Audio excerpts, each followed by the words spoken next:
Okay, everybody. This is section 8.2.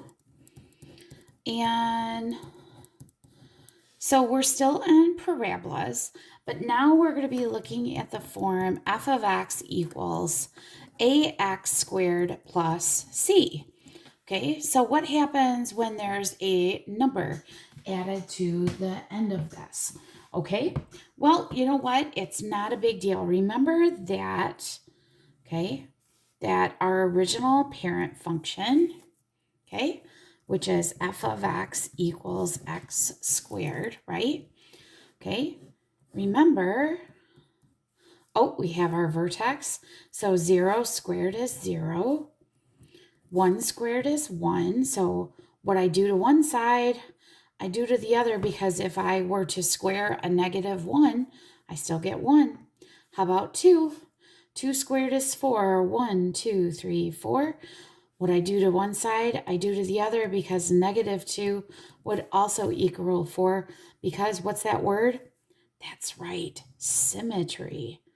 Okay, so what happens when I add a letter to this? Well, friends, okay, what's going to happen is if I add, so let's look.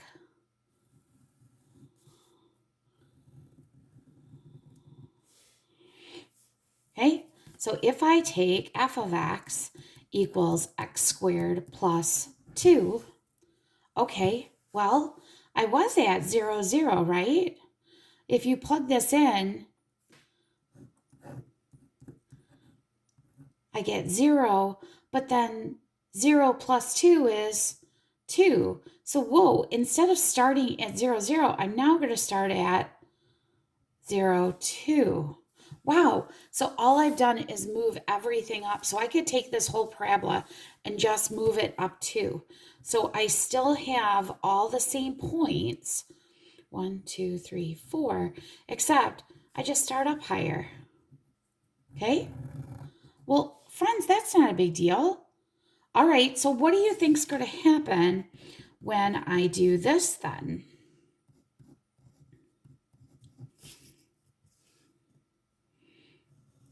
What am I going to do to that parent parabola? Well, instead of starting at 0, 0, I'm going to go and I'm going to move down 3. 1, 2, 3. And I'm going to take this same shape and just move it down. This is called a translation. 1, 2, 3, 4. 1, 2, 3, 4. All we've done is move it down. No big thing, is it? Okay. So here's what I would suggest when looking at a graph, okay, is I would take and I would just take this graph and really strip it down to just the basics. So for example, let me give you 4x squared plus 1. Okay? So let's just really think about this. So step number 1, let's get our table of values. Okay, first of all. But you know what I want you to do? I want you to think about it without this plus 1. I just want you to look at what did we talk about with that multiplier. So I'm going to stretch this out. Okay, so remember that my original parent function is this, right? And what I do to one side, I do to the other. What did I do to that side? Well, now I'm multiplying. I'm stretching this up 4. I'm going to make it steeper by 4. So let's multiply all of those y values by 4. I am not going to pay attention to that 1 just yet, okay? So here we go. 0 times 4 is still 0. 1 times 4 is 4, and 4 times 4 is 16. Ooh, that's a lot bigger, isn't it? Okay, so here we go. My original x values and my new y values. Okay, from there, I'm going to take those y values, and what am I going to do? I'm going to move everything up 1. So this is what I do. I never ever just plug and chug numbers. Like, for example, I would not plug in a 1, multiply through, and get it, because I don't want to do that. I want to do trends, okay? I know this means it's going to get steeper, okay?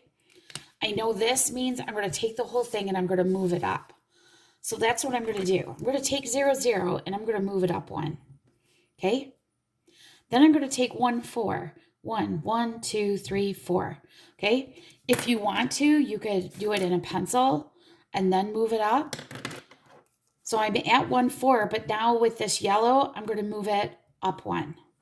In fact, you know what? I'm going to go back and I'm going to mark all these original numbers, my blue numbers. Okay. Of course, what I do to one side, I do to the other. And if you don't mind, I'm not going to draw 216 because I don't have enough space. Okay. So what I'm going to do now is I've translated this up 1, up 1, up 1. That's my new parabola. Not only did I make it steeper, but I also translated it up. Okay. So what about this one? F of x equals negative 0.5x plus 2. Okay.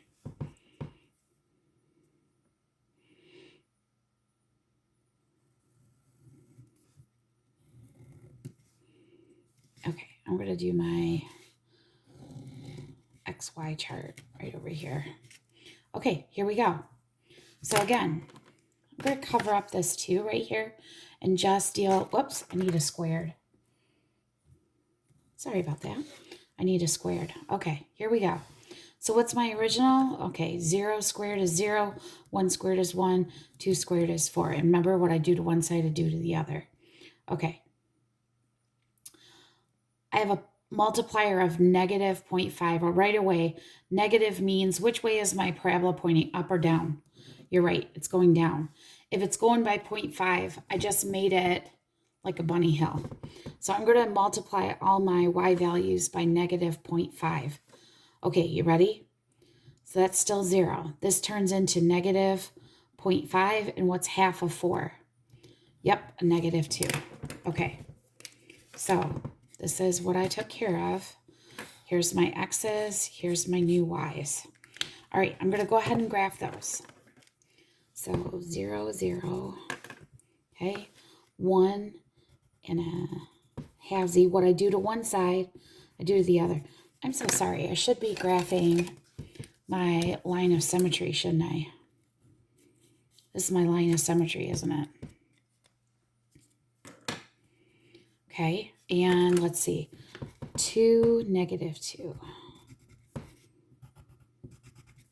Okay. See these?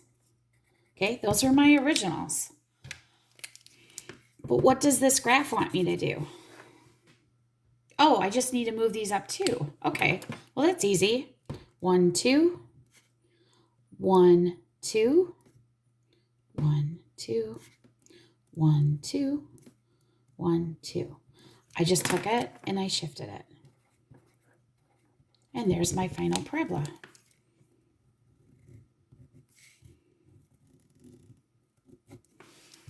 Okay.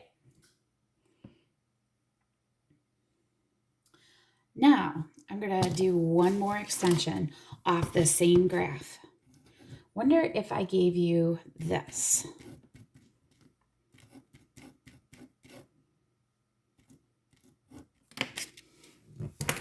Okay.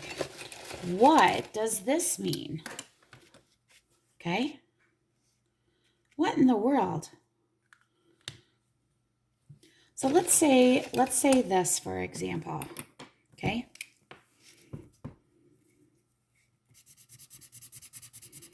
I'm going to call it, this is my f of x, okay? Questions on that? Okay. This says, hey, take g of x, which is a whole new function.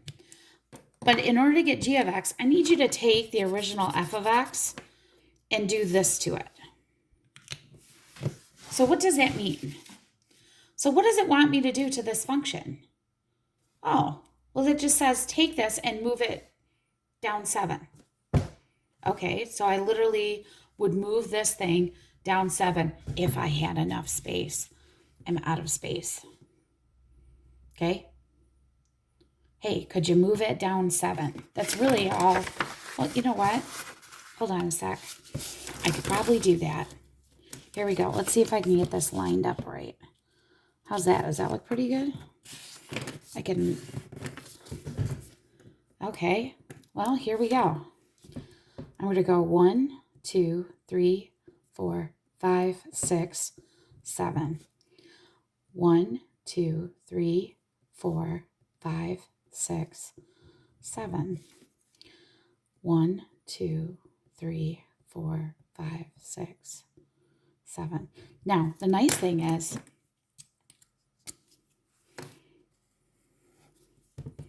this is still my axis of symmetry, so I can just mirror this across, right? Because that's symmetrical. Okay. So, friends, that was really super easy. This just meant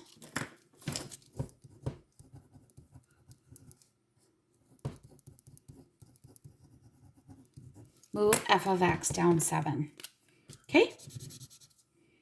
So see, that C, it's just, and I want you to notice something, by the way, too, that notice that this C is really telling me about where this is on the y-axis, isn't it? Because look at 2, 2. Now, let me show you something.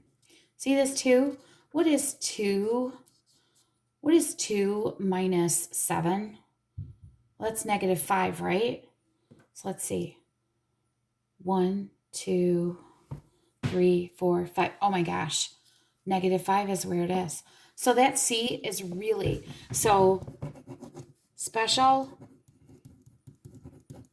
C is the y-intercept.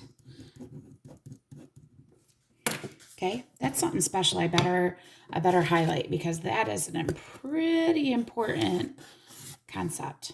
Okay, all right, that's all, friends. Thanks.